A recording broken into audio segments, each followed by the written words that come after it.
А ако прави некакви проблеми да биде среден од неговите предпоставени. Ова се дел од заканите за кои изборуваше во својот исказ екс-председателот на бордот на директори во Македонски Телеком Дејан Мицковиќ за случајот Маđар Телеком.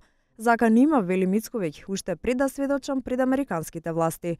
Освен заканувачките пораки по електронски пат, во мојата канцеларија на правниот факултет дојде непознато лице кое ме предупреди да не сведочам. За заканите тогаш го известив американскиот судија, но и тогаш јавен обвинител Љупчо Шврговски и обвинителот Марко Зврлевски. До ден денес не е откриено кој ми се закануваше. Кога сведочев пред Њујоршкиот суд, ми беше предочена комуникација преку електронска пошта меѓу тогашните директори на Маđар Телеком и тогашниот директор на Македонски Телеком, Атила Сендреј, која генерално се однесуваше на тоа да не ми бидат доставени одредени информации, но и да ме средат ако се спротивставам. Мицковиќ сведочеше дека за време на истрагата не контактирал со Владо Бучковски, кој беше посочен од сведокот екс-разузнавачот Слободан Богоевски пред Њујоршкиот суд, дека примил мито од Маđар Телеком додека бил премиер. Стапивме во контакт со Бучковски, но тој не сакаше да открие дали бил повикан на распит во СЈ за истиот предмет.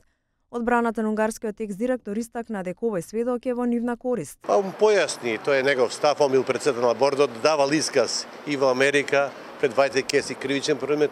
Тамо нема утврдена вина, нити било кој против било кој вработен или директор на Маđар Телеком тоешен. Останав се во Скопје, постапката ќе видиме како ќе заврши. Случајот Маđар Телеком го покрена редовното обвинителство уште во 2011 година, а кривично ги гонеше унгарците дека спречиле конкуренција на телекомуникацијскиот пазар во Македонија да нема трет оператор. Долги години овој предмет стоеше заклучен во фиоките на обвинителството и кривичниот суд. Од 2017 година случајот го презеде СЈ. ОЈО пак се уште води постапка против Слободан Богоев, кого го обвинуваат челниците на ДУИ за клевета во неговото сведочење. Ниту една од овие постапки кај нас нема разрешница.